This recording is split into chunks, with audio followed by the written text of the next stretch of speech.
Thomas here, we are from to bre. I can't Kasiebo and Cow Sense and Pay for your studio. See one number 37. Abebrese Street to Suhanan important more Volta Power 94.1 Global FM Sharp FM Watakra then Strom FM and on Crank Tabu FM Uja Seka Utimantemo Jinyame 107.7 or Sampa 92.5 for Afugos Western Radio Lembele KFM Kwaza Ingligi FM Baller Rich FM Masim Fusu High Radio 103.1 will be Chim Oti Radio Dam by Wempine Sampa Windy FM Opusiga and an important Mobro FM Musunyane Sunset Radio Wayoso Afe Yebo Remo Ewo Nyansapwa 89.9 Shama Gateway 98.1 Ewo Kwanta South and Apo FM Wahafu Kenya Se Niwase Radio Ewo Kiti Krache Yeko Atom Local FM as I said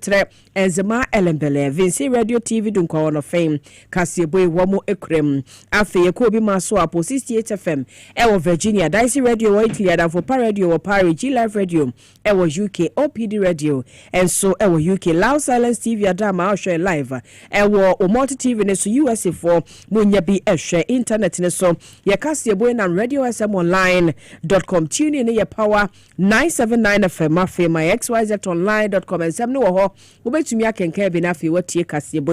Ede Afa on Facebook and so said ye.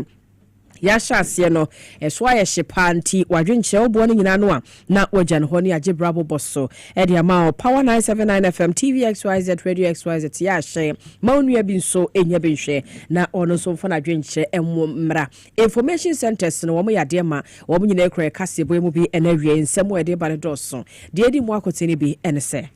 Endi samayo kone dia tuja se nyame ya domo December bosume ne de toso edu enkono wode National Congress no ebe hwehwe so Ghana man pani Yera John Dramani Mahama kasi studio akire opeya aban no wo se babambo femu a obeta o mayi bambo adwuma kwachi no magina mo naso nyame ya domo wo chine NPP amanyo kone kwato abade yi kanini a obehin Frank Adama amanyo kone no mo no dia tuja se no ID card no vote and it's no party ma ensure and so aposi for the amanebo abe Chelsea ye kase wo ma cheni panso ya wo mokoto share council of Air State penny ba ko so ekobo ne krono emunchemu ha na UTAG ne nkrabata no ewo University of Development Studies na ne wo mo dia to dwa se GTech ne kra no he wo mu ni ho no ma niam ba de da na kwamu ye pa nti no opanyina wada no wo mo frese mpanifo nya sesan ye ewo ho ewo abato anyame ya adma ochina MPP amanyoko ne beto do half director of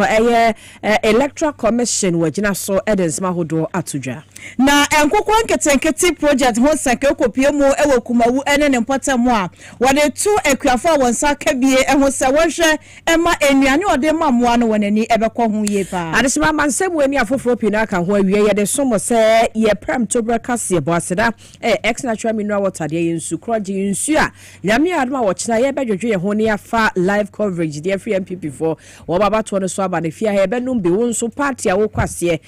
yese ayifro bi be hete ochina pa nti megiri se ex nso be hete wo saa ayifro no ase sanso na bedi ntro bi a ye to ne ye ka ho nyina no ex natural mineral water ne ye do suma de hye wo ho welcome shops ahodo a wo Ghana hanom ba bia benya nsuo ne bi na wato ye depo ne ba ko ofia ha nti uba 37 Abebrese Street osu ha wo benya bi wo ha no wato ya afre 0596273546 0596273546 and 0596273547 natural mineral water simply natural yemfa se dabie mu nso ema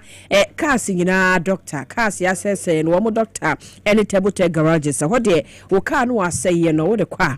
wo de feja wo mo na wo se meka me be me hu se hwetwene mu de mo amunya bre na mo diagnose no mo hu ha no na mo nso ano mame ye be mo akunya tena se kama ne ahwe no kama ne de wo car ma wo pesika de ye bibi wo ka bi wo fie no wo hu se wo di pie wo hu se wo ye ne se na aka sumo na ya bosom fama wo mo why na wo mbeto no anya sika e de abo ho car na damage esi ho fama wo mo mbedi hu dwumo bi wo ha ne car akoka fitembe emfie be de wo ho ko fa ne fama wo mo why na agi sika na ebetumi aboa wo shi water works wunya traban yard traffic lights na sia wo mo ewo won sabonkum so Kumasi nso wo mo between Georgia Hotel and a Gridco office no street no so a ho na be ho table tech garages bibia ni a ene wo mo nkasa 0542 275 252 0542 275 252 and 0542 961 111 0542 961 111 offering penifua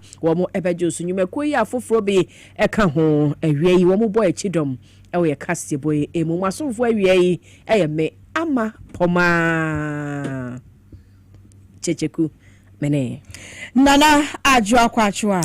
afejibre na Kasiebo ni nchemu ankasa yemfa emamom gani amampeni yera John Dramani Mahama ni wakasa chira ban papaya abei womani swade hunu so obehwe na womatai bambo adwumaku nkankan Ghana asradom womachi se de pe ya wombegina womo na so na bambo ye sefata wo so womo de eka womo a ebo ho ban no ho wode beboa na watumi de to anama no nyina so wo hwese wode ebegu akwaso na mampeni nsemi wode tudwa na yabra ye commission new officers ya womo eba behwe na womo boa bie ama Ghana Armed Forces dwumadie mu no enema etumi akọ eyie na wo hwe ebremu ekame akọ ese oman no ye wakade de ne nso yakade ye wa de boa bambo famu no enum pempenso e wo se edu ne nso nyina mu no asrafo yi etu omo ho asi wo se omo ba behwe aboa ama oman ne bambo sem awie mu de no na Ghana mampani kasa e wo graduation parade a womo eyeye e wo we ye de my regular career course 64 intake 2564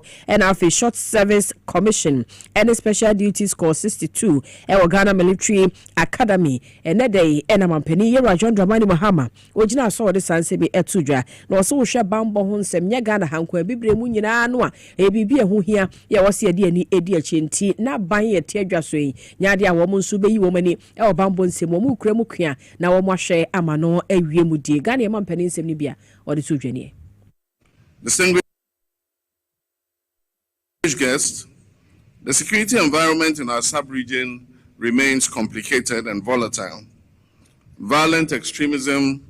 terrorism, and transnational crime continue to pose serious threats, particularly along our northern border. Globally, the rise of non-state actors and asymmetric warfare has reshaped the nature of security challenges. These realities demand a comprehensive and coordinated national response. Security cannot be seen as the sole responsibility of the armed forces and security agencies. It is a shared national duty. Citizens, communities, traditional authorities, civil society, and government must work together to protect the peace and stability we all so cherish. I therefore urge all Ghanaians to remain vigilant and security conscious in safeguarding our nation's peace. Ghana mampani yera John Dramani Mahama no wie wa mananso ha wasanso de atodwa wo kire se bambo fam akade bi ya wo mu hia se de be ya wo mu dwumadie be konkan no ye no so obehwe na ode adom wo mo kira mprempre ya no ne 48 engineers a ye ma wo mo contract wo big push hihye ye na se so wo mu dinkita ho ya ne nyina ne betumi abo abie no so se de wo gina so kan ni. As we celebrate today, we remain mindful of conflicts in Boko, Biniyiri, Nkwanta, and other places, which have disrupted lives and livelihoods. The government has increased security presence, facilitated mediation among traditional leaders and stakeholders, also provided humanitarian assistance, and initiated long-term development interventions to address the root causes. To our soon-to-be commissioned officers, your duty extends beyond combat readiness. You are guardians of peace, justice, and national unity. Serve with courage, humility, and professionalism.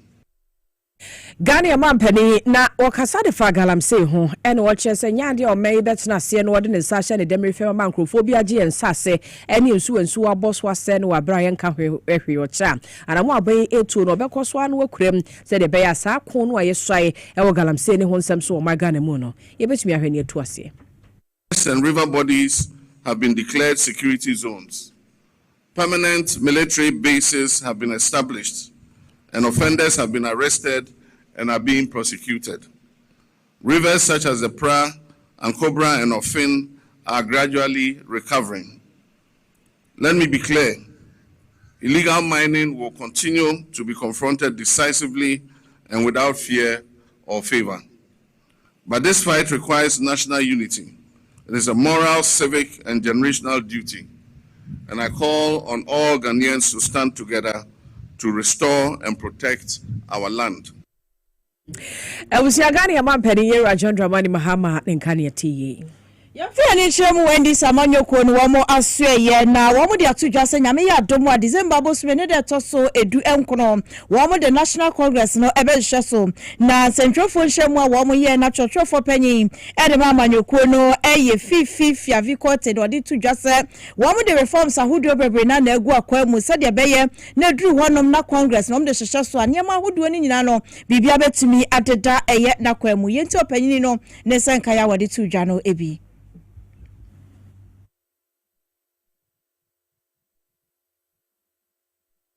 Sa yensa ebeka fifi eyefi avikote neneno na yabo ama amanfo etie bi na wo kyeremu se yehwe wo mu Congress wo de be hye so December 19th na wenhye ya hudo bebre mu digu akwamu efa no eye voter NDC Amanyoko party ma de beto abana wo mo hwe se bibia be de na akwamu enu ntie ne wo mo bie wo na pono enche wo mo de nyema begu akwamu na bibia aye kama ansa na December na duro ama wo mo de Congress no ahye so. Youth and the Women Conference, we are looking at Saturday, the 12th December 2026. Okay, as I mentioned at the regional level, we did the same thing. We do first the Youth and the Women Conference, where we let, in this case, the national, we let the National Youth Organizer and the deputies, and the Women, National Women Organizer and the deputies would all be elected on Saturday, 12th December 2026. Then on the final one, which will be the main Congress to elect all of the national executives of the NDC in this very important year of our reorganization. That Congress will happen on Saturday, the 19th December 2026. So that completes, the very important edifice that is supposed to prepare for the next round of fighting for the power in the country, and also ensuring that we continue the wonderful job we are doing resetting the country. Na chese for penny edema NDC Amanyoko no eye fifi avikote eno ade nsem wei atudwa na wasanso de tudwa se ansana wo mo National Congress ni bedru honom no ene wa wo ya government appointee bia wo pepa se o mepli di bia ewo Amanyoko ni mu no abusumi nsia bedru ho de na chese wudu dibre no ato na wo bobo so wo mo achese wo mo appointment a ene isa de wei aka wo. Pursuant to Article 54 of the party's constitution, the National Executive Committee has approved the following general provisions under Section H of the guidelines for the elections. 1. Any person seeking to contest for a party position who currently holds an office to which he or she was appointed by the president or government must resign from that office at least 6 clear months before filing nomination forms. I take that again. Any person seeking to contest for a party position who currently holds an office to which he or she was appointed by the president or government must resign from that office at least 6 clear months before filing nomination forms. 2. Chairpersons or members of boards or persons in analogous positions are exempt from this restriction. Why? Because they are not full-time employees. So those who are full-time employees are affected. And the following are those who are affected. The affected officers under paragraph 1 include, they are not limited to: A, ministers and deputy ministers;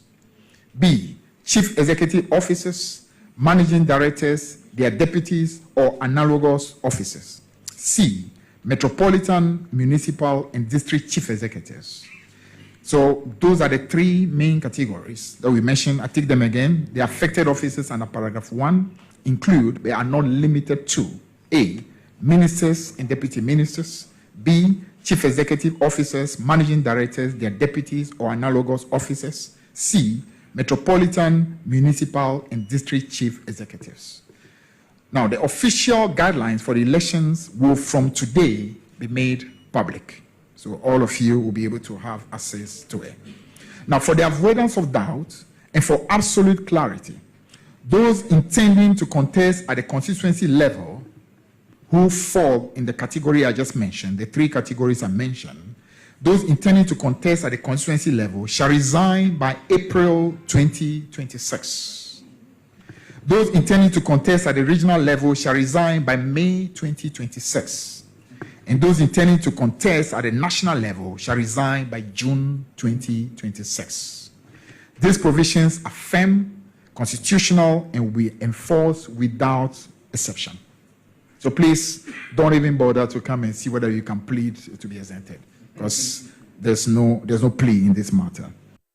Na church for penny dema endi samanyoko no ena wakasa nti sa we government appointee na owo pepa se wompre dibile bia de fiti na ekoya wasa wototo won krata won senkaye na wa resign so de be ya 6 months omodi ato ne bedru ho na chese abo ano pepe na bibia etimi akoso kama Your body a MPP Amanyoko no Wamaswe ye nyame adma wochina woto abayi obi a wona be him frankade ama Amanyoko no na eno nam so me ka se nipa makoma num e na sese de ye wo manim so wochina abato no emo no wo mugina kono a delegate a ewo empeso ahodo eso wo mbekwa akoto santina akoto aba eyi emu bako na enu aka ho bi makwa hafomantem mu a director of Electoral Commission na se de ohwa abato komesa adwumadi so e wa hafomantem no emu yera Emmanuel Chei and what they to delegate a wa for mantam say, oh, yeah, a banu a walk aquato no qua him net to aba pepe, never seen a co a bresonia can up a so baby ribia, no baby ribi. Name say over baby drew, Nansha ya Electoral Commission, a woman about to the guaquemo. Now we are by wagon says a baby, I was so chair way and 2 farm running yedumano, and the woman trema hokra, in 2 year ba, Dinshayana, dear guaquanso pepe, said a bay of Hobiama. 1 year money before Sule Dramani in the Dincomo, Ewogoso. People for elections no one more guidelines and electoral commission say operational guidelines and the academy in album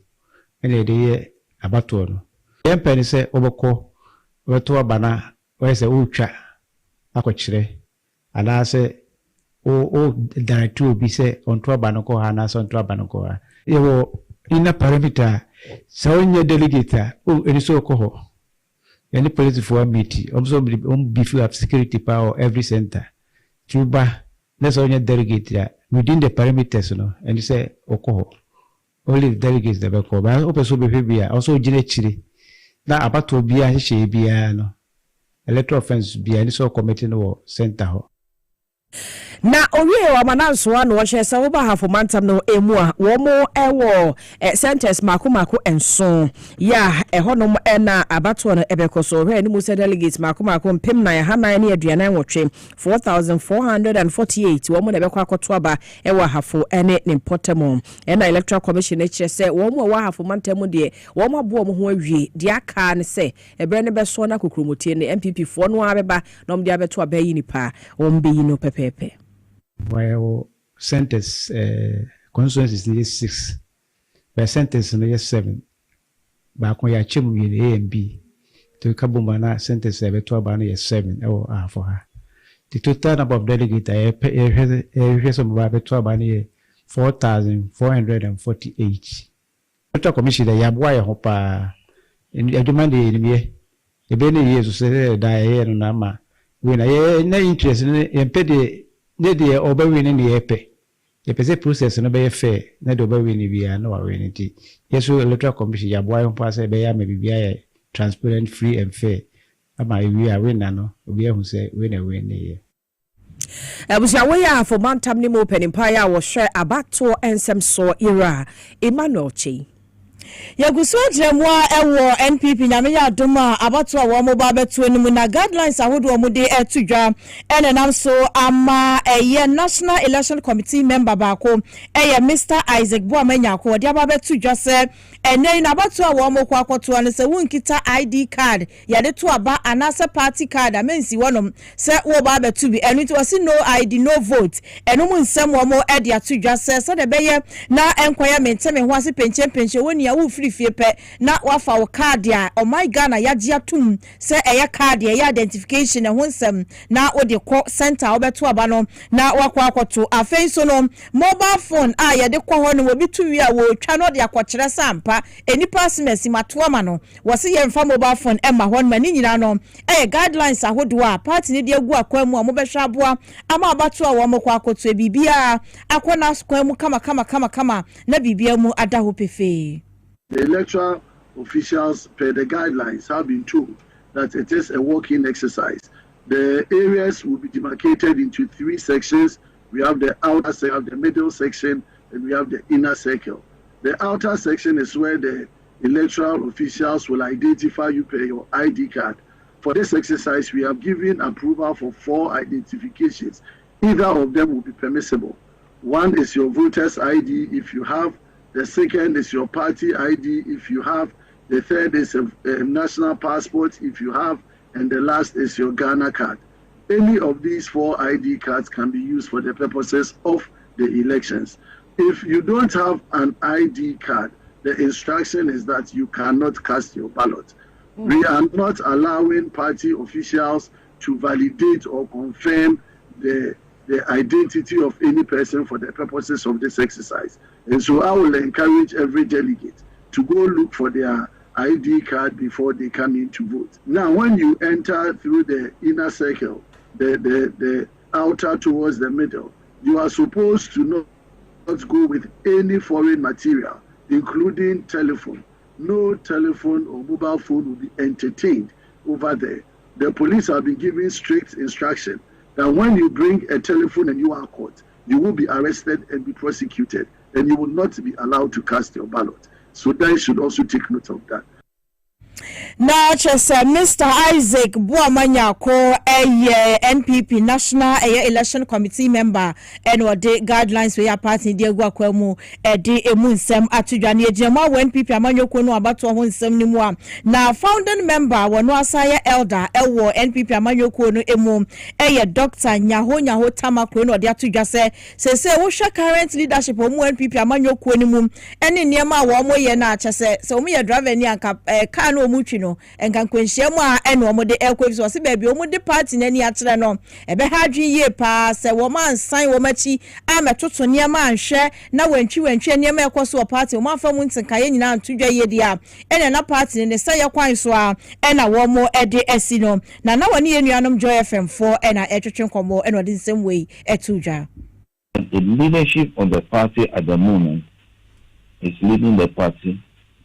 into destruction. Now, a political party that has been in existence for years, long tradition, a party that those who founded, not even some of us, the elderly, I'm talking about people like Darucha, J.H. Mensah, Aram Ponsa, I can't name them. Many from the north and all over the country. These were people with integrity, people who respected internal democracy, people who listened to other views. There is no way they would have allowed what is going on now to go on if they were alive. Because now, the whole thing has turned into monocracy. There is no internal democracy and fair play. This is very dangerous. There is the need for a credible, transparent, and fair primaries. They know themselves that what they are going to do on Saturday is not the right thing. How do you pick the top before you come to the bottom? You have been badly bruised in an election. Manipulation, imposition of candidates,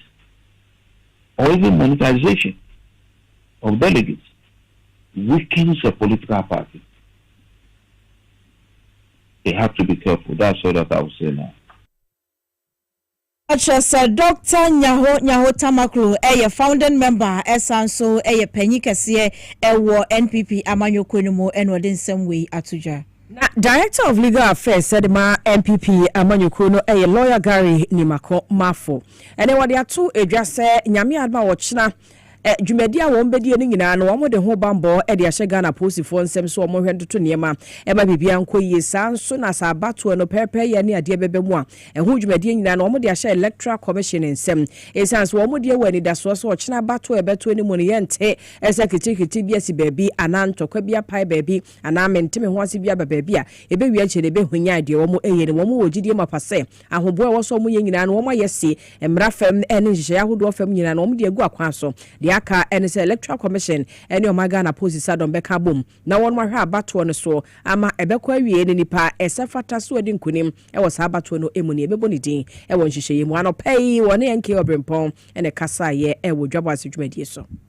So far it's very good. I've monitored the proceedings of the Elections Committee and I think it was very engaging. More engaging all the aspirants who were interested and who also have acquitted themselves very well. So far, I'm told they handed over everything down to the Electoral Commission and Ghana Police. And they say they know the assembly or Electoral Commission assembly Ghana Police. They have or I never said Boko. What to do? We are not sure now. It is a kind of no about that time. A kind we are not Boko. Ewusia we ansem bi ya pania orona o hwe emra ho nsem so de ma MPP Amanyoko no lawyer Gary Nimako Mafo wode etu edwa na woko Facebook a William Togbo to we o say oh my good afternoon ye da se wo hwe Kasiebo Henry Anderson ono so me ha na o hwe free Berlin ye da se won so hwe ye Kasiebo bibi kaswa ai wono so ese ne mra ne fancy ode na mo ene AK Bahumie na osini nuanu MPP fo mo nka mo homom se de be ya nyame aduma 2028 no won betumi edi enkunim ewo mo nso adwenkyere wo betumi de aba abeboa Kasiebo na akọ nanim ye beto ansem ne so akoyanim.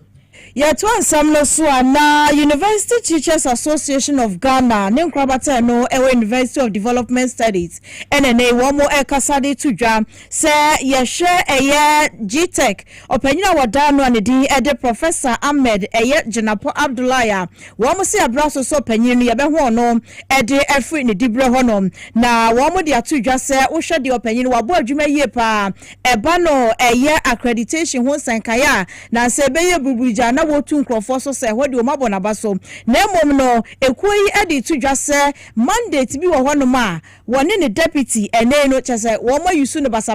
wo ma fa anya adwuma enu ti no wo mo efrem panifo se braso so mo de hye ma pa begu akwa mu na director general wono ene oda Ghana Tertiary Education Commission no ye be ho no edi afri eye ne dibre hono na Dr. Kalmadin Yusuf eye secretary edi ma eye UTAG ene kwabata no ewo UDS and what in some way atuja. Our argument wasn't that he's not done anything good. Of course, he sanitized the academic landscape and his fast-track accreditation processes with their MS system. However, there are a number of issues that we have consistently engaged with him to change and so that we will work together amicably. But the director and then the deputy has insisted over and over again to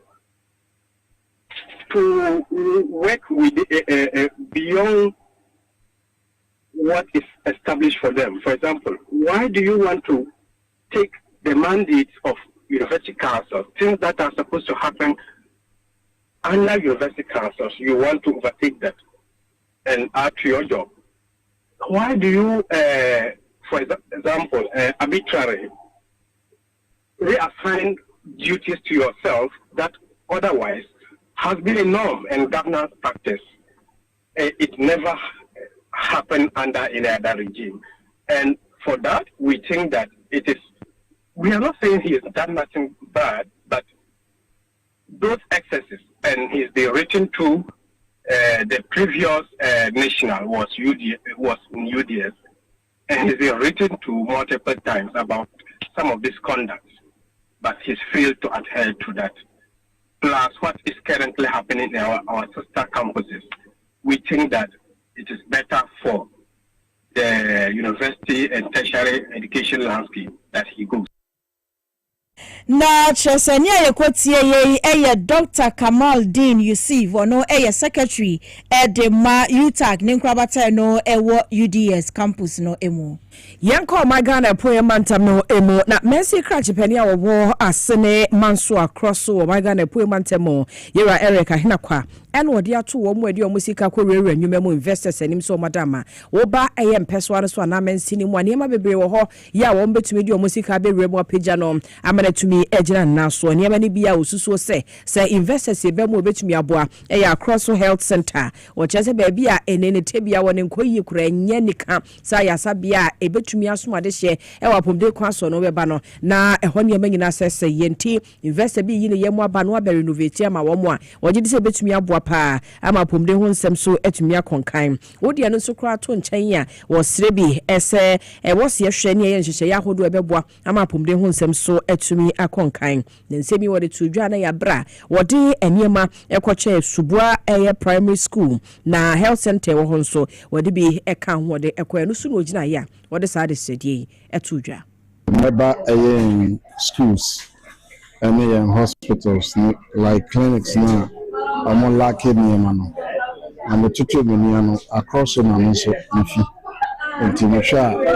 to any who said and no be no more lucky or in clinic so because here na obisasa okuro bi na ye ferry crack especially clinic no ho asema na ye ferry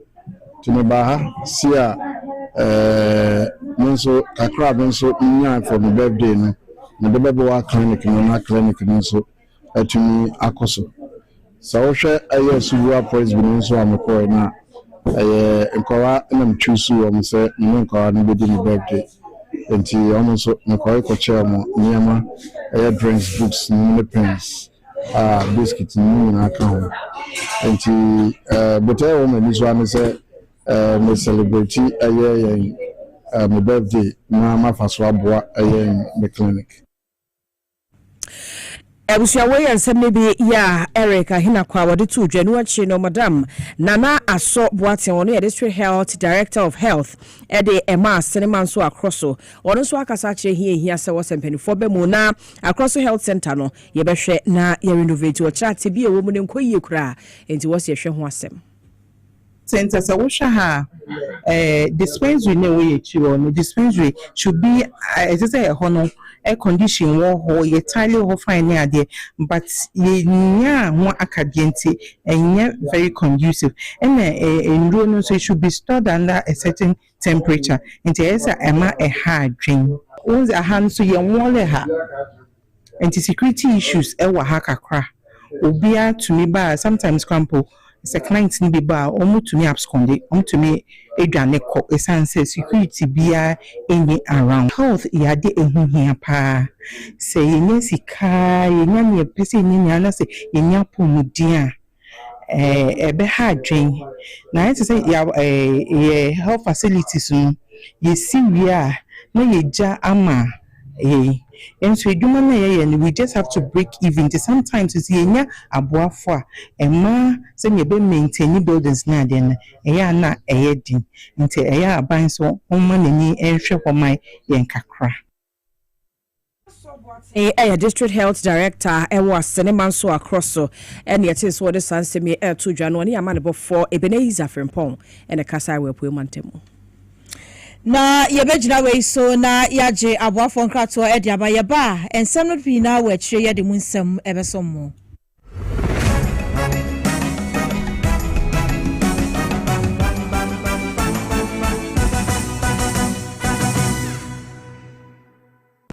na ede na aya obayi a oda forma so ne yafunu mu emunumuni. Oh, Mr. Entry,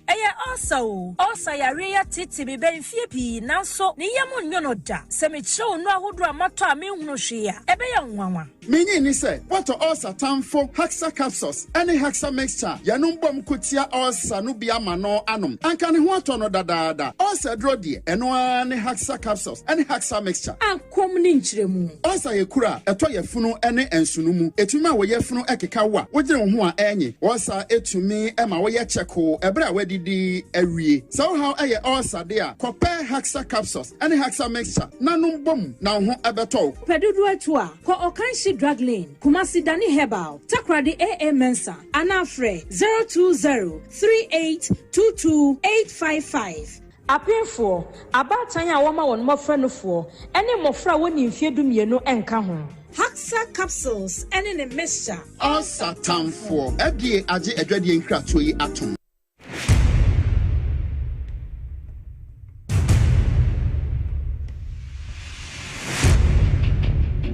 The average human body mass should have at least 60% water for optimal performance in any physical or mental exercise. We can help you maintain it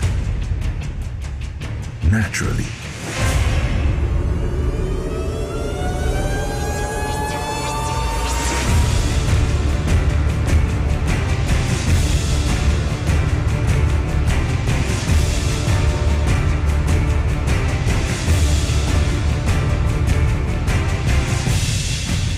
Natural mineral water. Simply natural. For bulk purchase, call 0596 273 546 or 0596 273 547. This advert is FDA approved.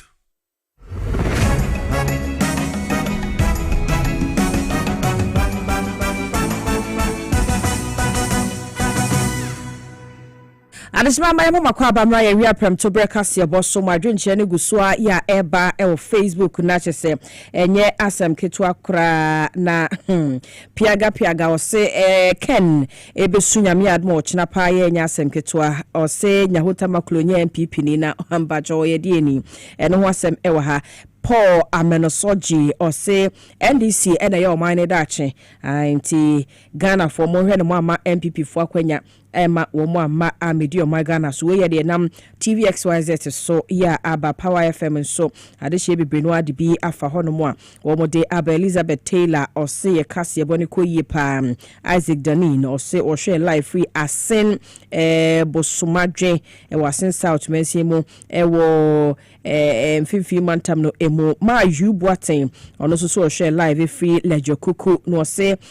yura Brian Champon on no represented grassroots into ochina MPP for mama na kwenya na omedi mwanim aze man ventures ono so anyway aba ono so say ochina wo share ni mo say MPP mpanimfo be hwa ma abato no aye free and fair wo the free chronom ene ba yento ansem ne so enko yenim Director of Criminal Investigations Department CID COP Lydia Yakodonko enra woni central for kasa na enkitaudi a wo mudi yenimu hwehwemu a posifo wo mu ekodi yenam so ma bonefo sem bi ekoso afrase yetumi adomo sukoma wo mu a wo mu ho mu no yakwakope wo mu aso wo mu epechi na ninyina eyese Ningina ayese akromfo bi kotoi ede ehye Council of State member baako so ewo Tamalebupe kwantimpon so afrase eno na aposi for intelligent led operations yakoso man kakra omu ni na nemu ano wo mutumi di akwakwakire enipa mako enso a sakro no gbe wo mu eka ho ebiem na suspect and prempre aso wo mu peche no Rashida Yusuf for ka ho Aaron Nabana onu so wo be Wilson Nabasong wo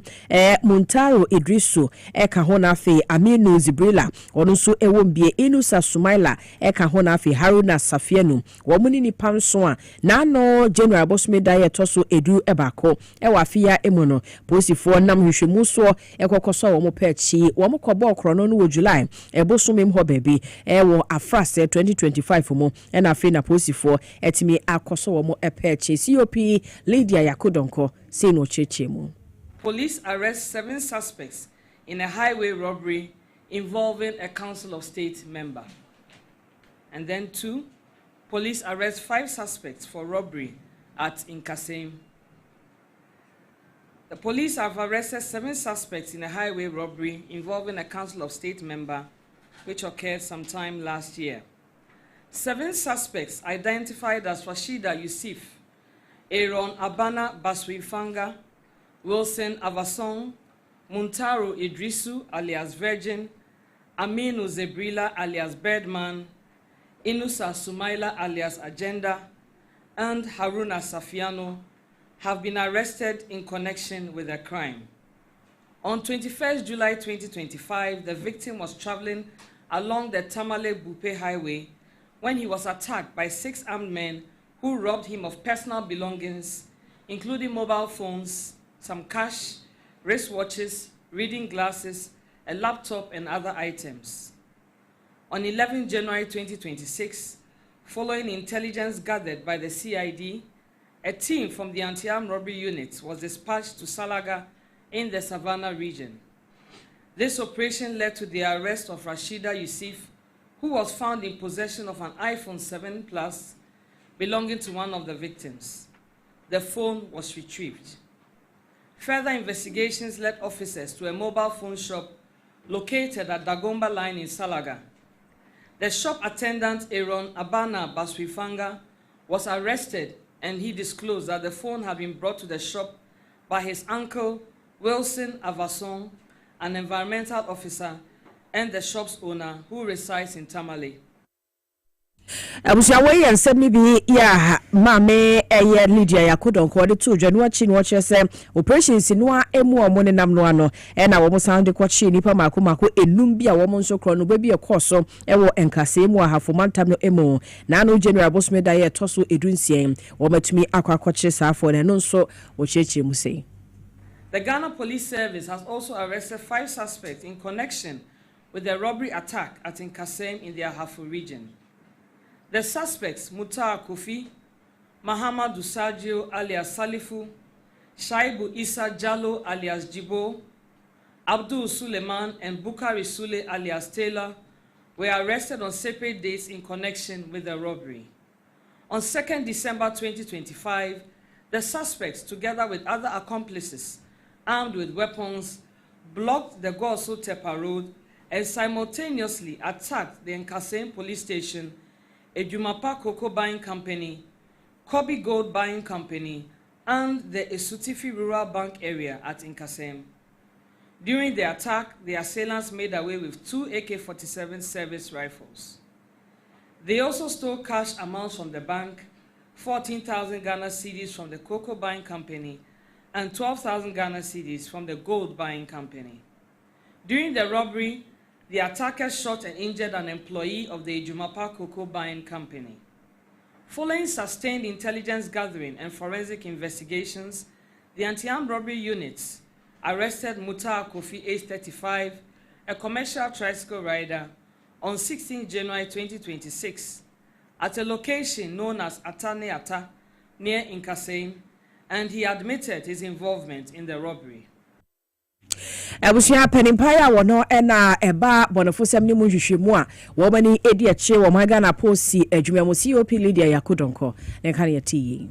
na ewo posi for central phone share mu nasia ena COP Lydia edi to dwase ne no wo bogana fo nyina akokosa ye na ye ho se ba ye bambo ho nsemu ani titiriu abe fontenta fidie no so kro no bo ho sankan na tiate sepa ewo my Ghana mu tie nyina ye ma ye ninda ho na ye mbo ye ho ban so de be ya saa niema ekwoso no ebi emfa ye no mu afutuo wei eno de ma Ghana fo. I'd like to take this opportunity to urge us all to take our personal security seriously. We urge all and sundry to remain vigilant against cyber crimes and crimes perpetrated online. Exercise due caution on digital and social media platforms. Avoid sharing personal or financial information with unknown individuals, and be wary of unsolicited messages or calls requesting sensitive details. Motorists are also advised, and especially those involved in vehicle sales, and they are also encouraged to stay alert at all times, especially when driving at night or in isolated areas, and also when people approach vehicle sellers with the aim of buying vehicles, you need to be wary of such supposed buyers. Ensure that vehicles are properly secured, avoid picking up unknown individuals, and be cautious when stopping for distress signals that may be staged. Finally, let us adopt basic safety measures in our daily routines, stay alert in crowded places, and inform trusted individuals of your whereabouts. Na chasaway CID boss COP Lydia Yakodonko eno de futo we akọ ede amagana fonya na yemfa ya ni nchemu ewo kumawu ene ne mpatam mo na this year wasache kumawu ene ne mpatam mo wasantemantam no mo onmanyafo akwasi amankwa na ukopie mu kumawu ana wo pa nkokọ nketenkete project no ntuma wo ho ana sabre na so no wo cha nkokọ ede ama poultry farmers a wo mo kumawu ne mpatam na no mu no for akwasi amankwa ede afutuo mekuafo ni nyina se wo moma wonani enko nkokọ ne ho yie pa ne tituru eba no wonadidie ene won enura wode ema wo mu ni mu eno bebo ye efisa nkokọ ma no wo mu susua enu ntini se wa mu ani ankwa wo ho a wani beba awo so ne nkokọ ayede ama asayen wo na dodo na no ena afri mu ntina wei eye adesrade ene afutuo de mekuafo wonsa eka ene nkokọ nkitenkete project aban ne dia beboa ama ntakrabo awo senkae wo my Ghana mu no afa ne tuma pa ede fa no de afutuo wei emekuafo ne so ma na ani enko emwa ne ho eye nkokọ nkitenkete emse yenyia no ye papa ebo ensra na osre se yemfa Ghana to mination nsano na eye asema edana no a oka na dienti a no oka sa asem no ewo adwenpa a owo mayen Ghana ma entina odesa ensusiye no ebaaye na dienti na mekasa se yehwa sabre yenua ne diemu wo Ghana ha no enkoye yehwa nkokọ a yekofa free ama no no ba na enem se ninya na ama enyarewa bebre no yekom na enam se papa edwene Ghana fo ho nti no ene woye ne se ene yen ya no yebeye yede na efidua bia so no enya bi na yenkototo yare ema ye ho na enso ho anso yede ba yefidua mu no yebetimi asen ahweso yi a ebetimi abeye ye ka ne se business e dia mayin enya se ye ba ba we nko a ye hweso yi na epija yebetimi aton na yesen akofa bia beka ho na chose eni ekoti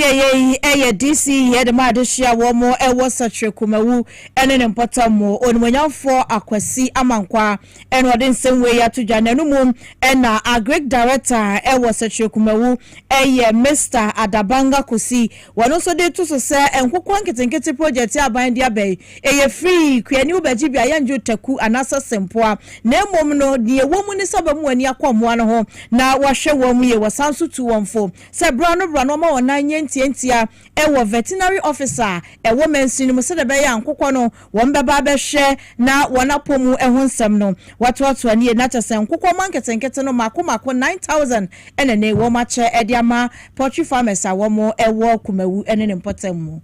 eche ama 200 households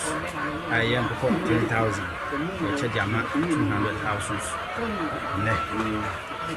yemeka che piafo ne se ebra ye dia ma omo ne ensan ye dia ni bedi akiri ye behwe omo locations nya take omo GPS addresses nya mape upload no map so na ye follow up and monitor se be ya ebe successful ya mesere ne se omo ko no omo nkohwe ni yi na biosecurity measures bia omo put in place no omo be de begu akwam se be ya yare e ma mechi omo na chese agric director de madeshia wo mo ewo satre kumawu eye Mr Adabanga Kosi eno ade nsenwe atudwa na numu no adeshia wo mo kumawu ne mpota mu awonsa eka nkokọ nkitenkiti bi nso de nsenwe ene tudwa media wo no se obebo amene me nkwada na mebusia da ache eti san nkokọ nkitenkiti no wo gidie wo se me wo bi ofie kura bebo ame ama de me tona bonten a enko ye bi kura na de ba ne nye so ye de enimti ato a we so ye nya na ye hu aduma na da ro so bebo ya bo aye nkwada bibie eti oyi ode ba ne yade a eye fine ibie ni eti no di akire salbra mi de pedi akoye nsa nyanke bi edin ya atwere se madaro mama meche manti dodo ande wo momo wo yenyan gudem do be ma na chesa wei eyo manfo ene kopie mu secretary kuma wune ne mpotem mu akokon ketenkete ampanifo kwache no wo nsaka bi na wo kire ni so e de akire mpanifo ewie yemfa seda ema mensaka se wonim se promo ne guso aye a ejina mo dendenden na eye bibia se wotwa bia so ahuna akwa da se wodo hu hyemu na ebre no so ne ehim draw no na etowo number ne so a na se wonim se sikapudo enene oba bedie e de agu botom nti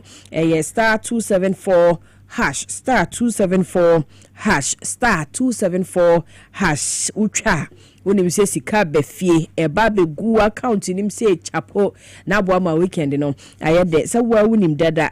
wo watwa bi da bia no nim se de mu hihye sitie nti wo twa bi no nim se ampa ebekɔ pa e de amount ye twa bi na emwa enko ye yedi esie de memfa happy birthday nkoma pause ne agya wo Ghana Statistical Service enra na na ye o birthday nti happy belated birthday nkoma pause ne agya wo ye Ghana Statistical Service Lydia Tay enso so ni afoforo ese wo mo share live so wa sese wa baby a won so wa wo share ye no ye da se papa sa odi woni edi ye chi awie yi ewo ye Kasiebo emo